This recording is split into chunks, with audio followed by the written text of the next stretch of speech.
Agak lama juga Pak Jabar termenung. Renungan redupnya melepasi lorong dan bangunan di depan, bagaikan menyorot sejauh mungkin kisah lampau.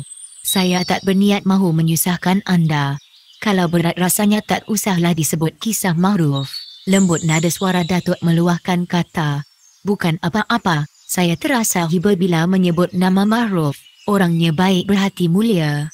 Saya masih ingat cakapnya, menuntut ilmu mempertahankan diri adalah sunnah Nabi. Nabi Muhammad suka dengan gusti, memanah dan naik kuda. Bukan sesuatu yang pelik kalau dulu pendekar Tanah Abang belajar ilmu mempertahankan diri di kawasan masjid. Pak Jabar berhenti bercakap. Dia membetulkan silanya, bertindih betis, macam pahlawan lampau.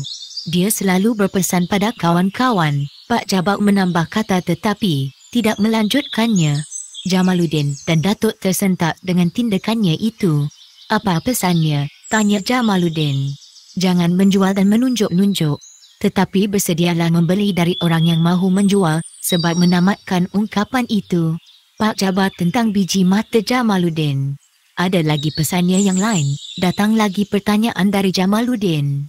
Ada, apa kamu mahu tahu? Pak Jabar ketawa. Mahu. Jamaluddin bertambah semangat. Apa moyang kamu tidak meninggalkan pesan pada datuk kamu untuk disampaikan kepada ayah kamu? Jamaluddin gelengkan kepala. Barangkali pesan itu sampai pada ayah kamu, tetapi ayah kamu terlupa untuk menyampaikan kepada kamu. Jamal, mereka pun ketawa serentak. Sebuah motosikal Honda berarak gagah di lorong depan warung. Debu-debu halus kembali berterbangan. Beberapa orang penduduk yang berjalan dalam debu melambaikan tangan ke arah Pak Jabar dan Jamaluddin.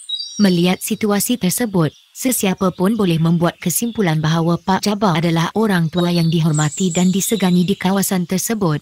Beberapa ekor burung merpati terbang berlega-lega lalu hinggap di bumbung warung seketika. Kemudian terbang lagi dan terus bertenggek di dahan pokok besar di hujung lorong. Jamaluddin dibalut kegelisahan. Pak Jabar masih belum mengungkapkan pesan Mahruf padanya. Wajarkah aku mengingatkan atau menunggunya dengan penuh sabar atau melupakan terus? Perasaan Jamaluddin terus diamuk keresahan. Berkali-kali dia menggigit bibir. Pesannya, biji mata Jamaluddin terbeliak. Seluruh perhatian tertumpu ke arah Pak Jabar sambil mengharapkan kata-kata yang baru berhenti diucapkan akan disambung semula. Pesannya, sambung Pak Jabar, bersabarlah dengan sebaik mungkin. Kalau dicaci maki boleh diterima, anggap macam anjing menyalak bukit, tidak menggigit, buat apa dilayan. Tetapi, kalau tangan sudah naik ke badan, jangan fikir panjang terus melawan, kalah atau mati jangan dihitung, pokoknya maruah diri harus dipertahankan. Pak Jabar tersengih, Jamaluddin telan air liur. Sesuai dengan pepatah Melayu yang berbunyi, buat baik berpada-pada, buat jahat jangan sekali. Kalau sudah berbuat jahat, buruknya tak terkata, macam hang jebak mengamuk satu kota. Secara spontan saya bersuara. Betul cakap kamu, itulah tradisi adat rumpun Melayu, maruah bangsa, tali persahabatan dan taat setia tiada ternilai harganya, hanya nyawa dan badan jadi gantinya, sahut Pak Jabar penuh semangat, belakang saya ditepuknya berkali-kali. Datuk hanya senyum, Jamaluddin ketawa terkikih. Dia merasa lucu bila belakang saya ditepuk Pak Jabar. Cucu kamu bijak. Pak Jabar memuji dan saya tersengih macam kerang busuk. Pendekar Betawi mengamalkan rasmi padi. Semakin berisi semakin menunduk. Itu kata ayah saya. Jamaluddin menambahkan lagi rancak suasana. Kamu juga harus bersikap macam itu. Pak Jabar menudingkan telunjuk ke arah Jamaluddin. Saya cuba. Sebuah ikrar diluahkan oleh Jamaluddin. Buat beberapa ketika suasana terasa sepi, sayup-sayup terdengar bunyi anjing kenderaan di kejauhan. Assalamualaikum. Semua yang berteduh di bawah bumbung warung menoleh ke arah orang yang memberi salam. Serentak salamnya dijawab. Memang kedatangan tetamu yang tidak diundang agak ganjil. Sepatutnya, dia datang dari arah depan warung bukannya dari tepi sebelah kiri warung. Mengikut petua orang Melayu dulu-dulu, tetamu yang datang tidak menerusi pintu hadapan, menandakan kurang ikhlas atau mengamal ilmu yang bertentangan dengan hukum agama. Begitu juga dengan orang yang melakukan sesuatu dari sebelah kiri, kecuali kidal, kita harus berhati-hati, mereka boleh jadi bersikap gunting makan dalam lipatan. Silakan duduk, ramah sekali suara Pak Jabar. Semua yang bermain dalam kepala saya hilang. Mata saya menyorot tubuh tetamu yang tidak diduga itu. Silakan duduk, ulang Pak Jabar untuk kali yang kedua. Ya, terima kasih, sahutnya tersengih. Sebelum duduk, lelaki yang berusia hampir sebaya dengan Pak Jabar hulurkan tangan bersalam seorang demi seorang dengan kami. Sambil bersalaman, Pak Jabar terus memperkenalkan diri Datuk dan saya pada tetamu tersebut. Semasa tetamu itu mahu berjabat salam dengan Jamaluddin, Pak Jabar tersenyum.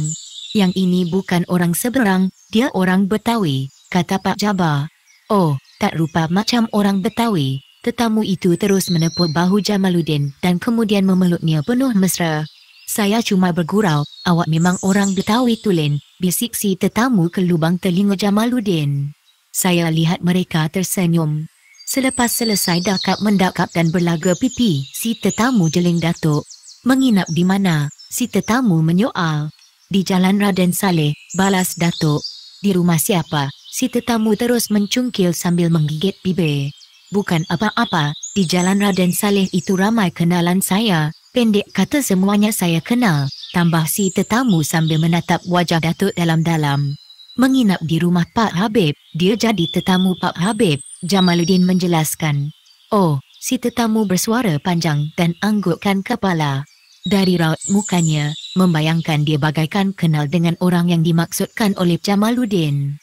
Jamaluddin yang bawa mereka jumpa aku. Pak Jabar bersuara, mahu menjelaskan kedudukan sebenar. Apa sebabnya? Si tetamu meminta cakap Pak Jabar. Mereka mahu kenal dengan pendekar Tanah Abang. Semua jaguhnya sudah tidak ada. Si tetamu ketawa, dia merasakan keinginan Datuk itu sesuatu yang menggelikan hati. Pak Jabar dan Jamaluddin kurang senang dengan tindak tanduk si tetamu itu. Mereka bimbang perasaan Datuk tersinggung. Si pendekar memang tak ada tetapi keturunannya masih ada. Keturunan itulah yang dicari sahabat saya ini. Mungkin di antara mereka itu ada pertalian darah dengannya. Bukankah kita ini serumpun bangsa? Tutur Jamaluddin. Datuk mengangguk setuju dengan apa yang diluahkan oleh Jamaluddin. Sebenarnya sebagai orang tua, aku merasa bangga bila ada orang luar terutama dari tanah Melayu yang sebangsa, mahu mengesan jejak pahlawan yang sudah banyak berjasa. Pak Jabar menguatkan lagi hujah Jamaluddin dan secara tidak langsung memberikan sokongan moral pada Datuk. Ah, itu yang terkeluar dari mulut tetamu. Si tetamu yang berkulit cerah segera bangun. Orangnya berbadan tegap. Bila berjalan banyak miring ke kanan, di lengan kanannya ada parut memanjang hingga ke pergelangan tangan. 2-3 kali dia melangkah di depan Datuk dan saya, misai tebal yang lebat menambahkan garang wajahnya. Dia kembali duduk di tempatnya. Saya perhatikan ada gerakan tubuhnya yang agak ganjil tetapi tidak berapa ketara jika tidak diperhatikan dengan teliti. Dia sentiasa berwaspada dan agak curiga dengan saya dan Datuk. Jamaluddin juga tidak terlepas dari pengawasannya. Orang Inggeris banyak melatih orang-orang Melayu supaya menjadi pengintip dan pengkhianat pada bangsa sendiri. Tiba-tiba tercetus kata-kata itu dari mulut tetamu. Datuk bagaikan tidak terjejas dengan kata-kata tersebut, masih nampak tenang. Tak semua orang Melayu macam itu. Satu kesilapan kalau menuduh orang Melayu macam itu, Jamaluddin membantah. Datuk tidak memberikan sebarang reaksi. Tetapi, matanya sentiasa mengawasi keadaan. Kamu Zubir, kalau ada apa yang kamu tahu, bolehlah diceritakan pada mereka. Zubir, kamu mesti ingat mereka tetamu dan setiap tetamu mesti dihormati. Pak Jabar menenangkan keadaan. Maafkan saya, kata tetamu yang bernama Zubir. Datuk terus diam, angguk tidak menggeleng juga tidak. Dia masih bersahaja macam tadi. Tak rugi bercerita, Pak Jabar bersuara dan Zubir yang berada di sisinya tersenyum. Dengan spontan dia meraba parut di lengan, kemudian angkat tangan berparut separas dahi dan terus dihalakan kepada Datuk. Ini parut menangkis tetekan parang penjahat di Tanah Abang.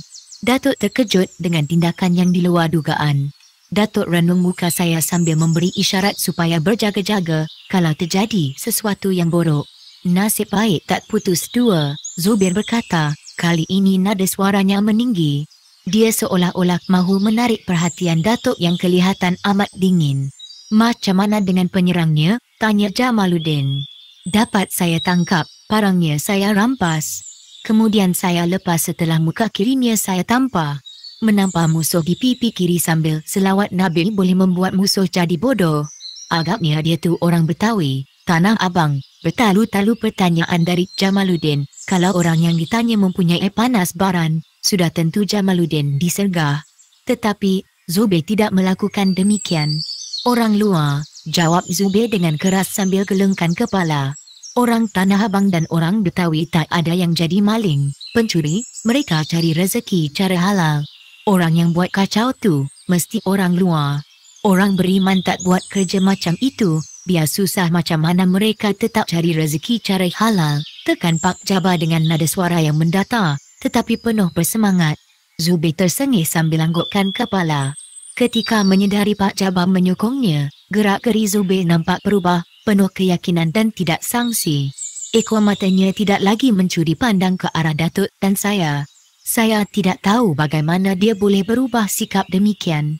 Mungkin dia merasakan selain dari dirinya, dia ada Pak Jabar dan Jamaluddin. Kemudian dia menyedari Datuk tidak mempamerkan sikap yang mencurigakan, lebih banyak mendengar dari bercakap. Mungkin dia membuat kesimpulan bahawa Datuk memang ikhlas. Di samping itu dia merasakan Jamaluddin sudah lama mengenali Datuk, jadi tidak perlu curiga atau bimbang.